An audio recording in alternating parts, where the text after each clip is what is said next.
IT job కోసం try చేస్తున్నారా? Coding tutor లో ట్రైనింగ్ తో పాటు స్టైఫండ్ అండ్ 100% జాబ్ గ్యారంటీ.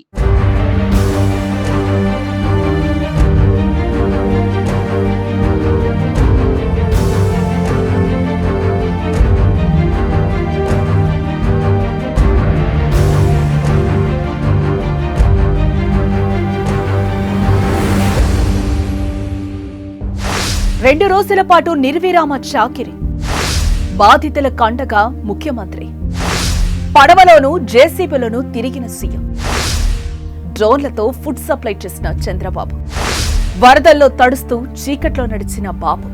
వరద ప్రభావిత ప్రాంతాల్లో 2 రోజుల పాటు నిర్విరామంగా పర్యటిస్తున్న సీఎం చంద్రబాబు ఎక్కడికక్కడ సహాయక చర్యలను పర్యవేక్షిస్తూ ప్రజలకు భరోసాను కల్పిస్తున్నారు. ఆదివారం మధ్యాహ్నం సింగనగర్లో పర్యటించిన ముఖ్యమంత్రి చంద్రబాబు బాధితులకు భరోసాను కల్పించారు. ఆ తర్వాత అర్ధరాత్రి దాటిన తర్వాత కూడా మరోసారి అక్కడికెళ్లి వారికి ధైర్యం చెప్పారు. చిమ్మ చిక్కట్లో అరగంటకు పైగా బోటులో పర్యటించారు. సెల్ ఫోన్లు, వీడియో కెమెరా లైట్ల వెలుతురులో ఆ ప్రాంతంలో తిరిగారు.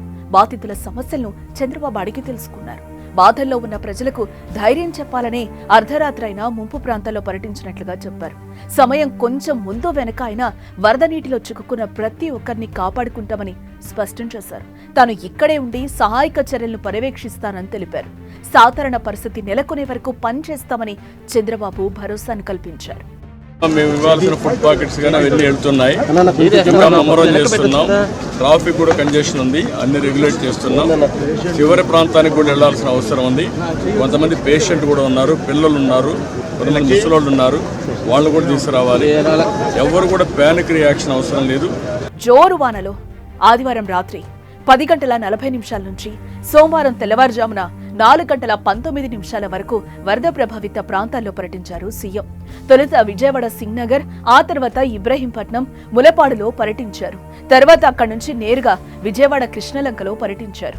ప్రకాశం బ్యారేజీ వరద 11 లక్షల క్యూసెక్కులకు చేరుకోవడంతో అక్కడి ప్రజలను ధైర్యంగా ఉండాలని చెప్తూ అధికారులను అప్రమత్తం చేశారు. ముంపు ప్రాంతాల్లో పర్యటన తర్వాత చంద్రబాబు విజయవాడ కలెక్టరేట్కి వెళ్లి నగరంలో పరిస్థితిని మరోసారి సమీక్షించారు. ఆ తర్వాత అర్ధరాత్రి 1 గంటకు ఆయన కృష్ణలంక ముంపు ప్రాంతాల్లో సీఎం పర్యటించారు. రక్షణ గోడకు సమాంతరంగా ప్రవహిస్తున్న 10.5 లక్షల క్యూసెక్కుల వరద నీటి ప్రవాహాన్ని పరిశీలించారు. ఎవరూ అధైర్యపడొద్దని, అందరినీ సురక్షిత ప్రాంతాలకు తరలిస్తామని హామీనిచ్చారు. త్వరలోనే సాధారణ స్థితి నెలకొంటుందని పేర్కొన్నారు. ప్రజలు ధైర్యంగా ఉండాలని ఆయన సూచించారు. విజయవాడ కృష్ణలంకలో ముంపు ప్రాంతాల పర్యటన తర్వాత ఇబ్రహీంపట్నం వెళ్లారు. అక్కడ వరద ఉధృతిని చంద్రబాబు స్వయంగా పరిశీలించారు. సోమవారం యనమల కుదురుతో పాటు పటమట, రామలింగేశ్వర నగర్, జక్కంపూడిలో కూడా ఆయన పర్యటించారు. ప్రకాశం బ్యారేజ్ దిగువన, ఎగువన ప్రాంతాల్లో చంద్రబాబు నాయుడు పర్యటన జరిగింది.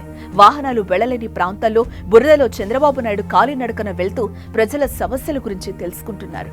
ఇంకా ఎక్కువ లోతున్న ప్రాంతాల్లో బోటు ద్వారా నేరుగా బాధితుల వద్దకు వెళ్తున్నారు. వరద ప్రాంతాల బాధితుల నుంచి ఫిర్యాదులు తీసుకుని అధికారులకు చెప్పి అప్పటికప్పుడు పరిష్కారానికి ఆదేశాలిచ్చారు. అంతేకాక వరద ఉధృతి, ముంపు నివారణ చర్యలను క్షేత్రస్థాయి నుంచి పర్యవేక్షిస్తున్నారు. డ్రోన్ల ద్వారా ఆహారాన్ని సరఫరా చేస్తున్నారు. లోతట్టు ప్రాంతాల్లో చిక్కుకుపోయిన వారికి డ్రోన్ల ద్వారా ఫుడ్ ప్యాకెట్లు అందించేలా చర్యలు తీసుకున్నారు బాబు.